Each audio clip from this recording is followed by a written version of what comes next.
Welcome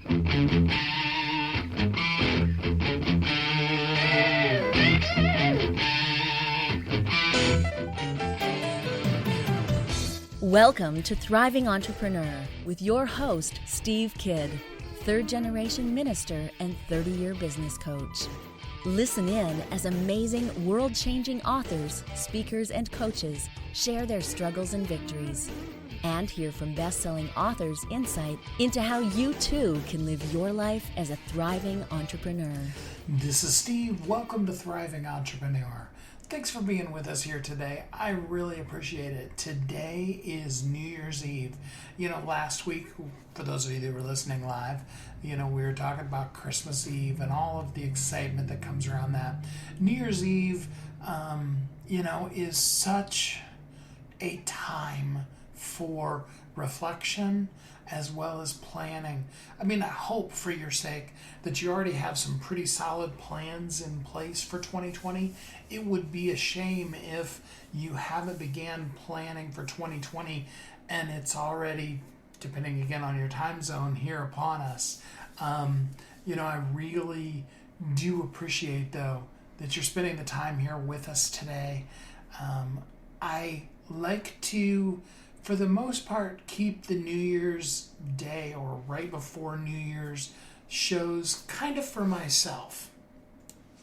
I don't typically have a guest on my New Year's show, and the reason being for a lot of reasons, but the number one, probably more than anything else, is that, tomorrow's my birthday.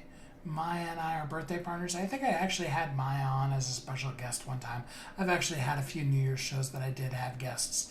But I really like taking this New Year's Eve, New Year's Day kind of time frame and really spending some time heart to heart with you to really just share with you some things that are on my heart, some things that I hope will help you put 2019, good, bad, and ugly, into your rearview mirror and will allow you to really be up-leveled and be prepared and have 2020 vision for 2020. I like that phrase. I'm keeping it. I'm going to use it all year. I want you to have 2020 vision for 2020. Think about that one for a second. To have that crystal clear clarity. To know that you know that you know.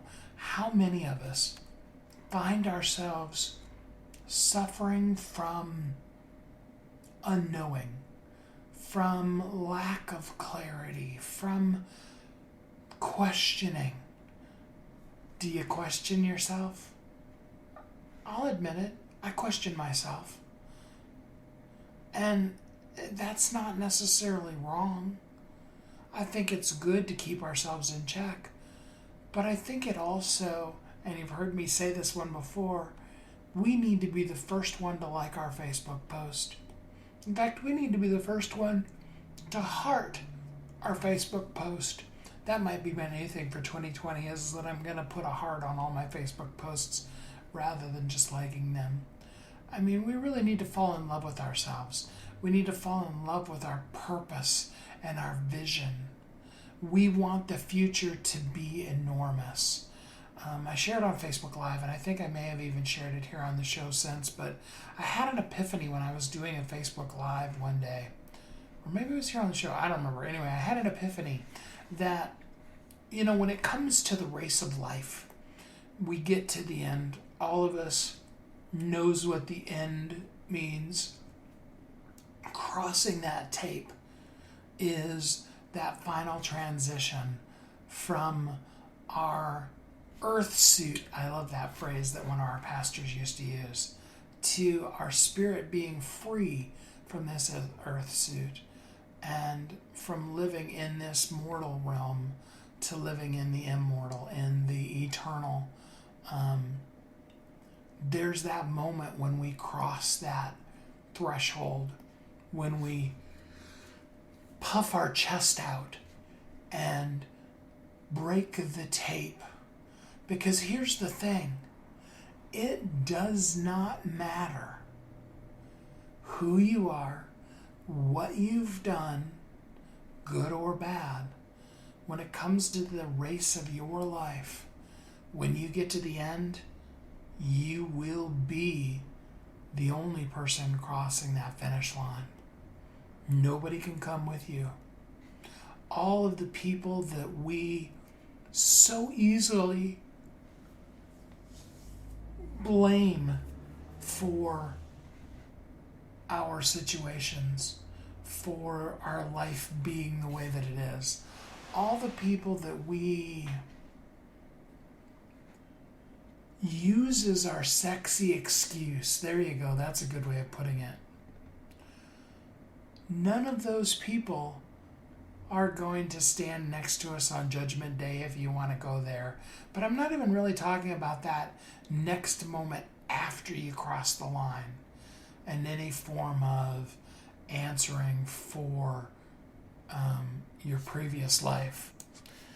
Different religions have different viewpoints on it, and whether you believe in reincarnation or Jesus or any of your beliefs, I don't even really want to debate those with anyone today. That moment before we stand in the judgment, we reincarnate into a higher or lower being, whatever, is that end. It's that crossing the tape. And you're going to be the victor. You are going to win the race of your life. Nobody else will. There's going to be nobody else there with you. All of the people that you've competed against, that you've judged yourself by, that have made you feel less than. In all of those situations, that's right, I said in all of those situations, you're the only person who's going to cross the finish line of your life. Now, for some, you're prepared for that. I think of the Gospel of Paul, where he's talking about, I have finished the race, I've completed my course. And for some, as you come towards the end of your life, you find yourself feeling fulfilled and complete. You know that you lived the mission you were meant to live. You finished your race. You completed your course. But here's the thing. You could be flat on your face, not ready, fighting, kicking, and screaming. And the race is still going to be over. And you're still going to cross the line. And you're the winner. You see, I can tell you absolutely, I guarantee it, 100% certainty, when it comes to the end of the race of your life, you will win. Which now brings me to the important point of that. And that's this. You get to choose how big of a victory that is. Is it a Pyrrhic victory? Meaning that you won, but it's really only, kind of a symbol of having won. You didn't really win much. Do you spend your whole life identifying that win as a loss? Oh, that would be so sad. If you've defined yourself as a loser your whole entire life, and now you are racing this race of life, you come to the end, you win, and this whole entire time you've been leading that race. And that whole entire time you've been saying, I'm a loser. When in fact, you've always been winning. Now, there are a lot of ways we can look at this. There is the race that you won at the beginning of your life. There is the race for all of the millions of sperm cells that raced to be the one that caused pregnancy. You won. You would have been something else, someone else. If literally a microsecond difference in time would have occurred between your inception, between your conception, and when it actually happened. Change that by just a microsecond, and all of a sudden, you're not you. Your DNA, your genetic mix is different. You're a different person. Not even to mention the fact that if you're talking a different month, a different year, different set of parents, it's easy to look at the faults and failings of our parents and say to ourselves, with all clarity, all the things they did wrong. But they did one thing right because they made you. You exist. You already won. From the very beginning, you were the winner. And you've ran the entire race every minute of every day of your life as the winner of your life. Now, don't get me wrong. Some of those times when the race of your life was happening, you were face down on the ground. There have even been, possibly in some of our lives, times when you got kicked in the face, or worse, during the race of your life, and you were laid out flat on your back, impossible to move, taken out as it felt of the race, but you were still living your life. You see, it felt like death. It may have actually been worse than death, but the life continued. And oh, trust me, as I've gone through the book writing sessions that I've done with people, I've heard some people go through some tremendously awful things. Things that I would never want to make light of, and I don't want you to feel like at all that I'm in any way saying what you went through wasn't just as absolutely huge as it was. Because it was. I get that. But you were still winning even in that moment. Because you were still you. And you were still alive. I want you to have that 2020 vision of that. It's really important to me that you see that. Yes, that moment was awful. And no, you didn't feel like a winner at all. I know what those moments feel like. You're sitting there in the race of your life. I think of Derek Redmond, his book. He's one of our authors, and you've probably all heard his story. The expected winner was supposed to be the gold medalist in the, I think it was 1992 Olympics. Had already run the first heat and won by a mile, by a long shot. I mean, it wasn't a mile, obviously, because it was a 440. So, it was only a quarter of a mile to begin with. But he was the guy that was going to win. He was the guy to beat. And the gun fired, and he took off, and his hamstring snapped, and he went down in a heap. And I remember Derek telling me that when it very first happened, he got right back up to his feet and assumed that he could still win the race. And then he fell right back down. He didn't know how bad it was. And then he laid there. And he needed help to get up to his feet. And his dad actually came out of the stands and came. And his dad was just going to help him walk off of the track. But Derek said, no, I'm going to finish this race. You see, sometimes like Derek, your hamstring is snapped and you're laying face down in the gutter that is your lane of the track in the race of your life. And you look up and you begin to define your life as a loser.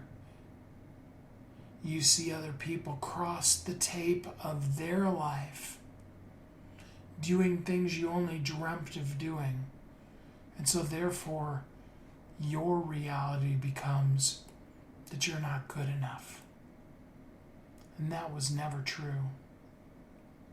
You are the winner.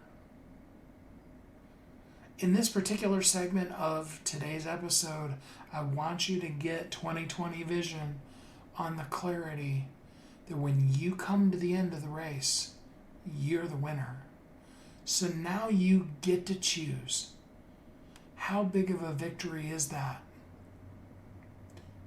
Were you a millionaire, a billionaire, a trillionaire? Did you have Bill Gates money or Oprah money? I remember it's so funny, Chris Rock's joke, that he did. It's been years ago now, but he talks about how, how exciting it was, because Oprah became a billionaire and that was a really big thing. He said, but think about it for a second. If Bill Gates woke up tomorrow and he only had Oprah's money, he'd be devastated. I think he actually said he'd kill himself. But whatever level. For some people, it's that first job. Do you remember what it was like going to the bank and cashing or depositing your very first paycheck? For many of us, we were still kids. We were still in school.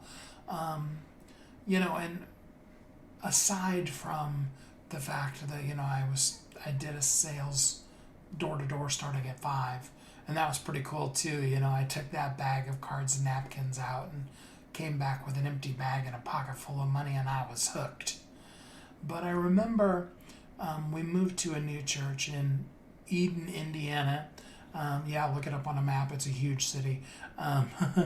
It's a stop sign, or a stoplight is literally what it is. But we moved to a new church, and it was the summer before 7th grade.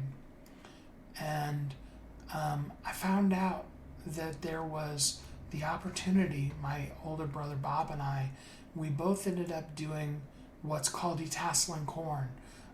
For those of you who don't know how it works, seed corn is a hybrid type of corn that's grown on purpose to be corn seeds for farmers to then plant. Okay? And it comes in actually male and female corn, and the reason being is because the male corn pollinates the whole field. The female corn, however, has, it has what we call a shedder, the thing that the pollen comes off of. And, and so you have to go through the field and manually pull the shedder off of every one of the female corn. And they're done in rows, and you don't need to know all the specifics on that, but, they mostly employ teenagers, and it's a very brief window of time when it's the right time to do that before pollination, but after the corn's grown enough that it doesn't stunt the corn's growth. And, and so they hire mostly teenagers to come in, and it's usually somewhere between a week and 3 weeks of work, mostly depending on how good you are at it, whether you work for just a couple of days or whether you work for all 3 weeks. And that first summer, I think I worked for about a week, because I was just getting ready to go into 8th grade. I was little. My brother worked for like 2 or 2.5 weeks because he was in college. He was just starting or had maybe done a year of college. And I remember, though, that first check, when they wrote me and gave me that check. Minimum wage at that time was, I want to say, $2.15 an hour. And if memory serves correctly, we actually got paid more than that. I think we got paid almost $3 an hour as starting, and it went up to like $4 or $5 an hour over the years I did it. I did it all the way up until the summer before my senior year of high school, when we moved. And I did it that summer, but then never thereafter. And isn't this fun, just being you and I? You can just hear how I talk on a normal basis, and I'm not being quite as radio showy and just really kind of communicating with you. It's kind of fun. I may drop a couple commercials in here, and we may just talk for the whole hour. Who knows? Whatever. I hope that's okay. I'm having fun. I hope you are too. But anyway, my point is that the check. I remember it so well because I took it to the bank, and I don't remember if I had a bank account, but I remember how rich I felt. It was probably like $100, $150, whatever.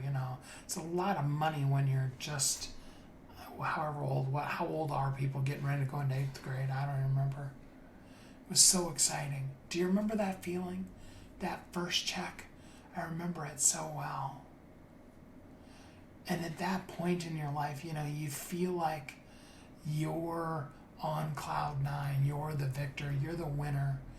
You are the person. Bar none, you're the guy who is getting it done in life, right? There are times when we feel that way. And there are other times when, like I said, your hamstring is snapped and you're down on the ground, facing the dirt.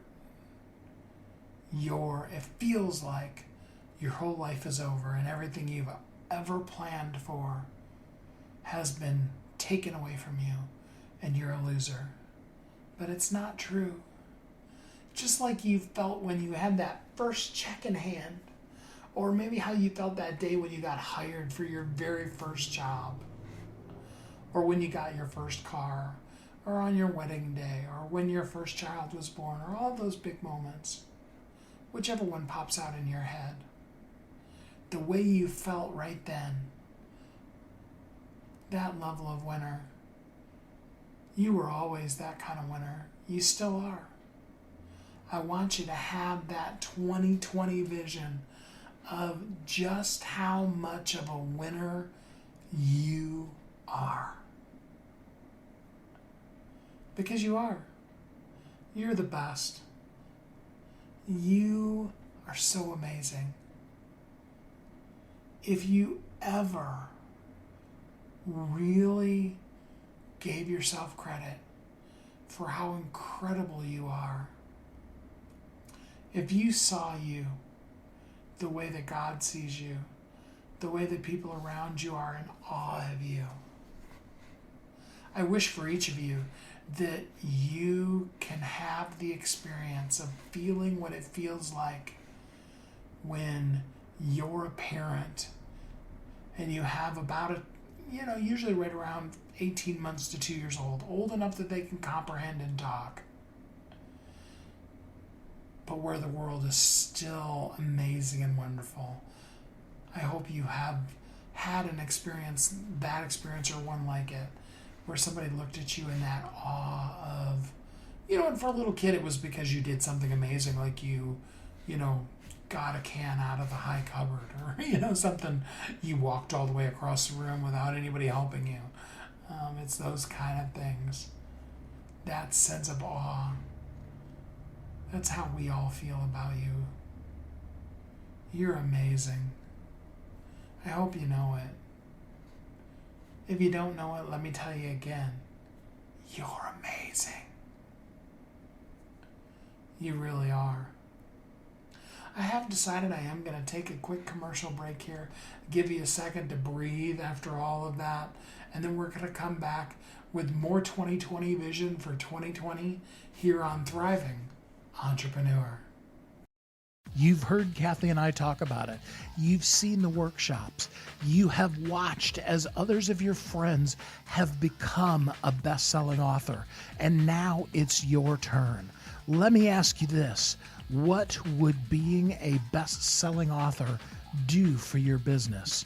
Over 80% of people surveyed said that they want to write a book, which means that if you're listening, you probably are one of those people. Now is your time, because you have a message that needs to be shared. That message is not for you. It's not for your ego. It is because it serves other people. Kathy and I are here to help you share your unique brilliance with the world. All you need to do is go to youthrive.com. Check us out and find out how you can be a best-selling author today. Welcome back to Thriving Entrepreneur. This is Steve. Welcome back. Thanks for joining us here today on Thriving Entrepreneur. Today is New Year's Day, New Year's Eve, and we are talking about having 2020 vision in 2020. For those of you who have ever been to the doctor's office and had an eye exam, you know what it's like. They put the thing over one eye, and or even more fun is when they put the big giant humongous glasses thing on you. I don't even know what you call it, and they're like, which of these is clear? Is it one or two? And you go through the whole thing and then they tell you what your vision is, right? We need the same thing going into 2020. We need clarity. We need it to be crystal clear. We need to know which is clearer, one or two. Sometimes we have a whole lot of things that we feel like we can do and we're not sure and we want to choose from. And much the same as in the doctor's office when they're evaluating your vision, and or when they're evaluating what level of glasses you need. You go through a whole bunch of different levels in all of the different views of things to be able to determine between this one and this one, which one is clearer, which one makes more sense, what's the most detailed. See, think about that eye chart thing for a second, and as opposed to it being, what is the smallest print you can read, think of it as what is the most detailed thing that you have the most clarity on. And have you gone deep enough that you can go all the way to bottom of something and have 100% clarity on those deep details? Sometimes we need others to help us with that. Sometimes, just like when we go to an eye doctor, what ends up being the solution is we need a prescription. We need to wear a pair of glasses, and in so doing, we will find ourselves in a place where we have clarity. I'll never forget when little Maya, she's always be little Maya to me, but when she was little, and she got her first pair of glasses. And I remember she was riding in the car. She wasn't driving. She was way too little to be driving.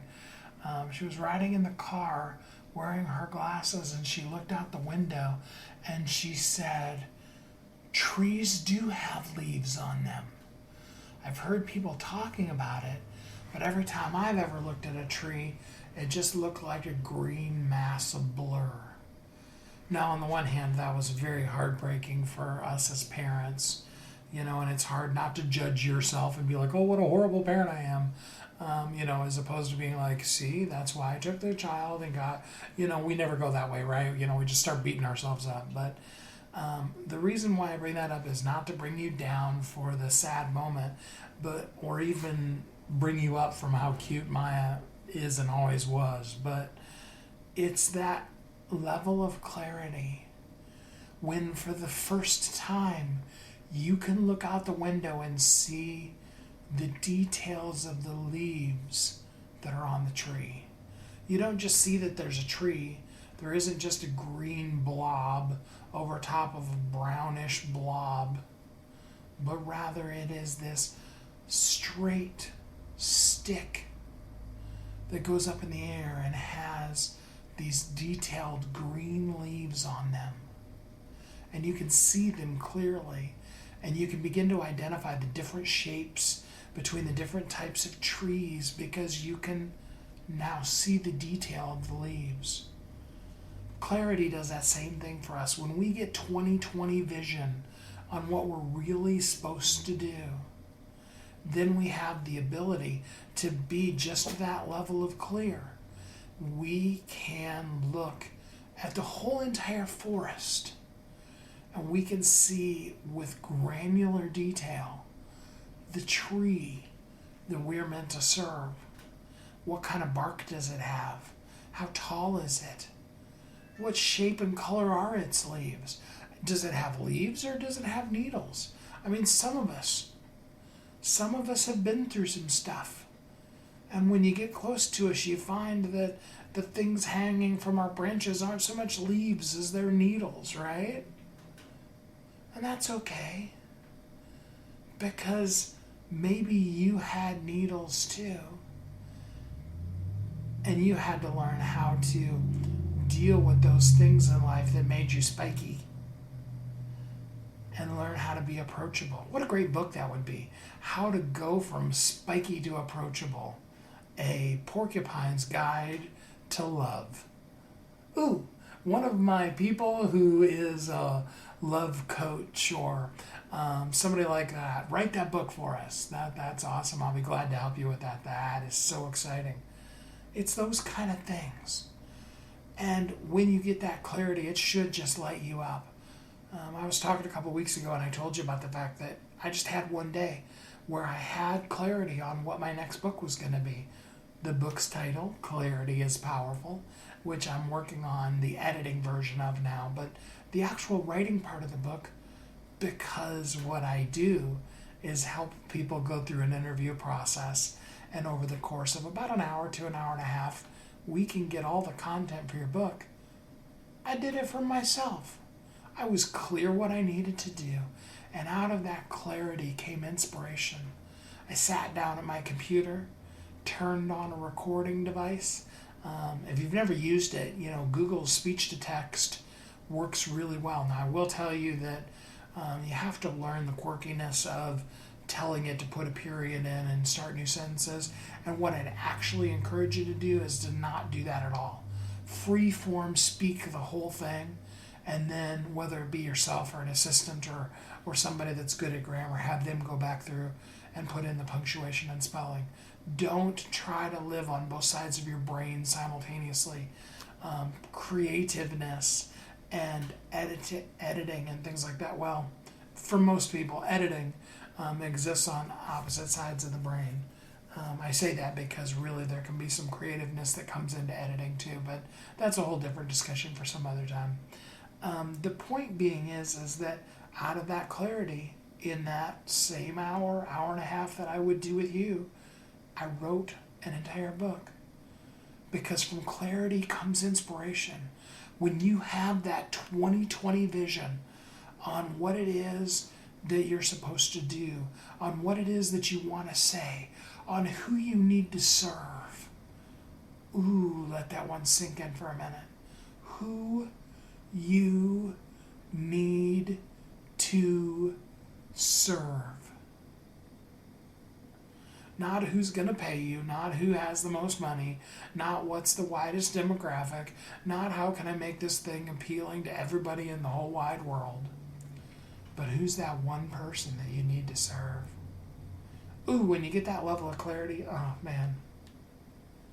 When you are that kind of clear, inspiration comes. When you have that 20/20 vision, you can see things like you've never seen before. You can create like you've never created before. You will have visions of your future, and you will be able to reframe your past in a way that honestly may have even been leaving you, I'll use the word lame. Not because you were not a lame kind of person, but because you were literally limping along in life, right? You see, when we have that 20/20 vision, when we have clarity, then we're inspired. Like my friend Ernie Villanueva says, we're wired, fired, and inspired. I'll bet you money, because I know it's true, that if you really clearly know what your purpose is, you will find yourself dreaming and scheming about it. Have you ever read The Rhinoceros' Creed? When all you dream and scheme is about it, and when life is less and worthless without it. When you'll gladly give up your time for it, work weekends for it, then give in but don't give up, because you will succeed with the law of reciprocity. And as we used to always say at Lily's Kirby office, because there ain't no excuses. And there isn't. There are no excuses for you to not succeed. There's a lot of sexy reasons that seem legitimate, but all of those excuses, when they pile together, don't really mean anything, especially when you stop for a second. You have that 20/20 vision. You put on those glasses that give you that clarity. And what you see is a person sitting in front of a computer screen. Maybe tears are running down their face. Depends on your topic. Maybe they're exuberantly excited because maybe your topic is about like what we're talking about right now and how awesomely powerful you feel when you get inspiration. So it doesn't have to be somebody broken, okay? But either way, they're sitting in front of the computer and they're typing. They're on Google and they're saying in Google that exact thing that is the question that you've got the answer for. And if you were standing across the room, and rather than, well, let's say they were doing it on Siri, or they were doing Alexa, or even Google Voice, and they were asking the questions in verbally as opposed to typing it. I got to get into 2020, right, and stop talking about people typing, whatever. If you were standing across the one room and you ask Siri that question, Siri might come up with something, but you'd be jumping out of your skin, standing there going, ooh, ooh, ooh, I know the answer to this. Let me help you with it. You'd run across the room to them and you'd be like, have I got you? In a person's darkest hour, in their happiest moments, that thing that you do with grace and ease comes in. It's there to allow them to take even just that micro step. Think back in your own life. There are those people. I remember, and you've heard me talk about Dr. Joy before. There's even an episode, if you have not heard the episode that I did way back, I believe it was like in February of 2015, way back in the early days of the show. Dr. Donald Joy, my earliest of mentors. I remember my parents went to a conference, they did, you do those kind of things. I think my oldest brother Bob, because he was living with us at the time, I think he went to his friend's house, and they needed a place for me to stay. And Dr. Joy, Don and Robbie, they volunteered to let me come and stay at their house for that. I think it was like 3 days. It felt like several weeks, not in a bad way. I think, like I said, I think it was like 2 or 3 days, but it was amazing. It was awesome. I had a blast. And I remember Dr. Joy, there was just something, it wasn't like he said something specific. There was just that spark, that little spark of love, spark of attention, spark of connection. That would have been like 1975. If you're listening live, it's just about 2020, right? So that was a couple of years ago, right? It was a long time ago.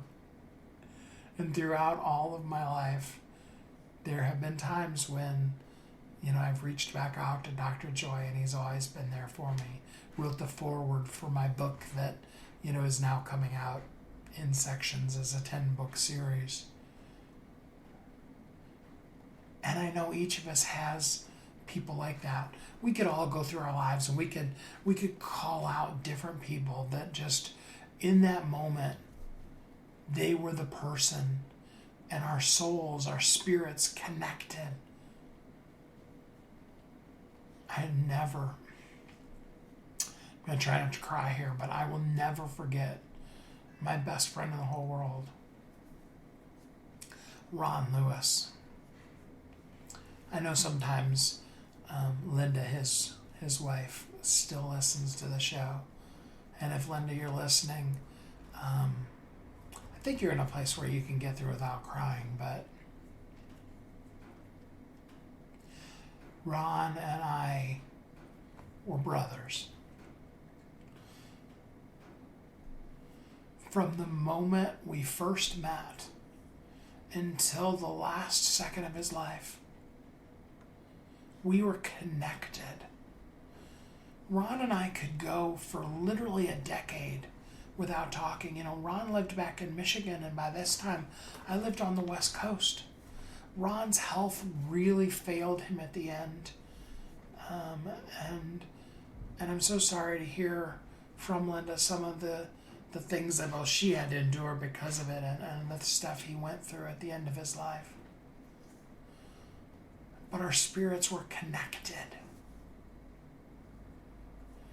And it didn't matter how much time went by. As soon as we spoke, sent a text to each other. Well, that was really before texting. It was more like emails, but, any of that kind of thing. Instantly, we were one. Some of you know how that feels. To just have that person that is your brother, right? Like I said, we could all go through and look back at times of our life and call out people. The thing I want you to realize, and the reason why I spent as much time as I just did giving you those examples, is because for somebody, you're that person. You're somebody's Oprah Winfrey. You're somebody's Lisa Nichols. You're somebody's Tony Robbins. You're somebody's Michelle Obama. I don't know who the person is for you that you look up to, that you aspire to be. Just as sure as I've said those names, there are some people that are like, oh, well, that person, and there are people that absolutely identify immediately with that. But for somebody, you're that person in their life. Some of them you've already met, and you need to allow yourself to connect to them. And for others, you haven't met that person yet, but that person's coming into your life. And you need to be the spark in theirs. You need 2020 vision. You need to have your 2020 vision for 2020. Because I'm telling you what, 2020 is going to be an amazing year.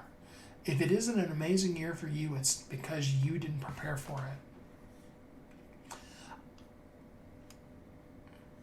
I don't want to go too woo-woo on you, but I'm going to for just a second, because I know that I know that I know in my spirit, at the depth of me,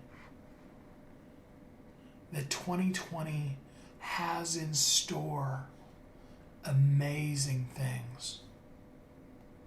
That you will never be the same again in a good way because of 2020. That when you look back at the end of 2020, when we're on New Year's Eve coming into 2021, you will hardly be able to recognize who you now are. And in order to be able to capture that, to capitalize on that, you need 2020 vision. You need to be crystal clear who you are, what you're meant to do in this world, and who you're meant to serve. You need to be poised to live as a thriving entrepreneur. I hope you're there. But if you're not, we've got one more segment here. I'm going to take a real quick break, let you listen to a commercial, breathe a little bit, and then we're going to come back and we're going to finish this off. We're going to talk a little bit more about your 2020 vision and about how you can use that 2020 vision to go into 2020 and live as a thriving entrepreneur. You've heard Kathy and I talk about it. You've seen the workshops. You have watched as others of your friends have become a best-selling author. And now it's your turn. Let me ask you this. What would being a best-selling author do for your business? Over 80% of people surveyed said that they want to write a book, which means that if you're listening, you probably are one of those people. Now is your time because you have a message that needs to be shared. That message is not for you. It's not for your ego. It is because it serves other people. Kathy and I are here to help you share your unique brilliance with the world. All you need to do is go to WeHelpYouThrive.com, check us out, and find out how you can be a best-selling author today. Welcome back to Thriving Entrepreneur.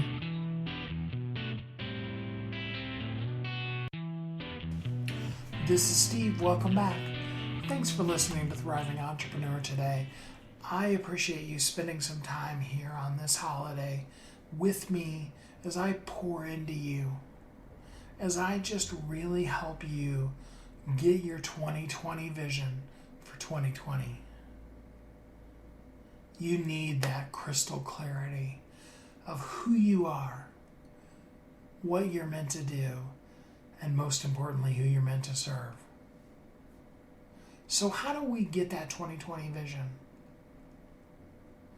The first thing we have to do is we have to let go of our limiting beliefs and our predetermined ideas of what we're going to do and what we're supposed to do, and be open to allowing ourselves to be who we truly are. It's tough. It really is, and I get it. Because there are things that are exciting and fun for you, but it doesn't necessarily mean that that's who you are at your core. It may be. But often, the depth of who you are, it's that thing that's shown up throughout your whole life. It's shown up in different ways because, I'm going to be 53 tomorrow. And I see the world really differently than I did when I was 5 or 3, right? That's okay. But throughout that, there's this thread that keeps showing up in your life. Now the question is are you going with it or are you fighting it? Do you see the commonality? Do you see the why behind all of those things? Or are you caught in the things? Or worse yet, are you caught feeling like you have to do something? I was talking to my dad and I realized, this was some time ago, so it's not new information, but I realized that I went to college because I grew up in a society and an environment where you graduated from high school with a good grades and you got into a good college, in our family, a good Christian college. And, you went to school and you got your degree and then, then you went out into life, right? And the thing about it is that I didn't question Why was I doing that? That's just how you did it. That was everybody else's template that I just was cookie cutter following along. There's a great story I read one time about a guy that was teaching all three of his sons. One was a freshman, one was a junior, and one was a senior in high school. All of them were homeschooled, and he was a chemical engineer at, I believe, Dow Chemical. And he was teaching them chemistry. The two older boys were taking to chemistry and the book very well, but the younger son he was having a lot of trouble with because the younger son kept wanting to jump to the end of the book. And the dad kept telling him, no, we can't do the stuff at the end of the book until we learn the stuff at the beginning of the book. And the son just kept jumping to the end of the book. Well, it turns out that when the dad released his preconceived notion of how you learn chemistry and just allowed his son, said to himself, worst case scenario, next year we'll just redo chemistry with him. He's got plenty of years to learn it. His son jumped to the end of the book, discovered something, and from that his son created a chemical process that had never been discovered before, that as a freshman in high school he ended up selling to Dow Chemical. It's those kind of things.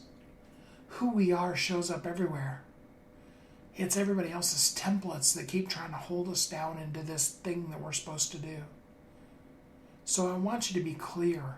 Look at all of those things, both now and in the past, and see the common thread. After you're clear who you are, really at the heart and the core of you, then you know what you're meant to do. The who you are has transcended your color and who your parents are and how old you are and all of those kind of things. And it's just solidly, this is who I am. And the what flows so easily out of that because you see it. You see the commonality of how you continue to show up in the world or what continues to show up in your world. And you see the what that you're meant to do within that. And then lastly and most importantly is the who. Who am I meant to serve? Because none of it's about us. None of us was plopped into this planet to be a selfish jerk and do as much as we could for ourselves. All of us are here for the person or persons that we were meant to serve. And as we stretch out with all that we are and be the best version of ourselves, the natural byproduct of that is our serving the people we're meant to serve. Now you see, a lot of times service takes on a negative quantity. It's been vilified a lot of times as the servant in the household, the maid, the people who are the underlings, right? We have forgotten how special, how wonderful service is. We have forgotten that only by serving can we ever become a leader. That those of you who want to be the greatest need to make yourself the least.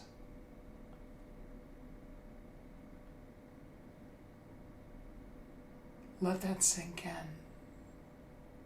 Let that ruminate with you for a minute. It's all about that other person that you're meant to serve. It was never about you. Yes, God loves you and He wants you on this planet. He literally moved heaven and earth so that at the exact microsecond in time you were conceived. You are chosen. You are the victor across the tape of the race of your life. And you were plopped on this planet because there are some people that you're meant to serve.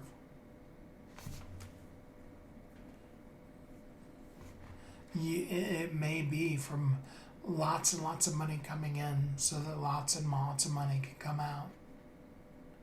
Anybody that's really financially well will tell you that only the people who use their money in constructive ways really truly ever have wealth. Andrew Carnegie amassed a gigantic fortune, and at the end of it found himself broken and in tears, and he spent the end of his life giving away every penny he ever made. He's often been quoted as saying that he wished that throughout all of his life he would have been a giver, and that he tried so hard at the end of his life to make up for all of the taking that he had done. But that he knew that if he had been a giver his whole life, that he would have had so much more to give. See, that's the way the world works. So you got to get that 2020 vision more than anything else on who are you meant to serve. Who's that person?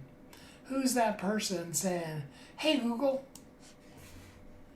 tell me the answer to, right? That you can jump up and down and say, oh, I've got that answer. I know the answer. I know it. I can help you with that. There's no better feeling in the world than when somebody really needs help and you can help them out. Something as simple as that mom at the grocery store who really needs to buy diapers or formula for her kids, and she's just $1 short. If you reach up and hand her that $1, and yes, society may have taught her that she's supposed to say, oh, no, thank you, that's okay. But it means the world to her. It's the difference between life and death sometimes to her. So take our 2020 vision into 2020. Be clear who you are, what you're meant to do, and more than anything else, who you are meant to serve. As we take that 2020 vision into 2020, we are going to experience an amazing year like never before.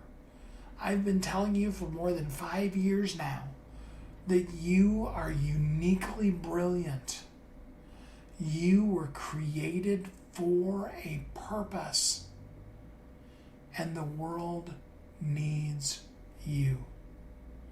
This is your time to shine. This is your time to be crystal clear, to take your 2020 vision into 2020. Know that we are here. I would love to talk to you and help you make the difference in the world that only you can make. Because that's what I'm here to do, is to help you share your story with the world, so that as you live as a thriving entrepreneur, other people are blessed and they too live as a thriving entrepreneur. Have a great rest of this whole year, and until next time, have a great week. Thanks for listening to Thriving Entrepreneur today. If you want to get your question answered, send an email to questions@wehelpyouthrive.com. We look forward to you joining us again next time. You've heard Kathy and I talk about it. You've seen the workshops. You have watched as others of your friends have become a best-selling author. And now it's your turn. Let me ask you this. What would being a best-selling author do for your business? Over 80% of people surveyed said that they want to write a book, which means that if you're listening, you probably are one of those people. Now is your time, because you have a message that needs to be shared. That message is not for you. It's not for your ego. It is because it serves other people.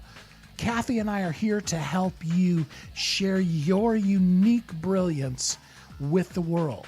All you need to do is go to youthrive.com. Check us out and find out how you can be a best-selling author today.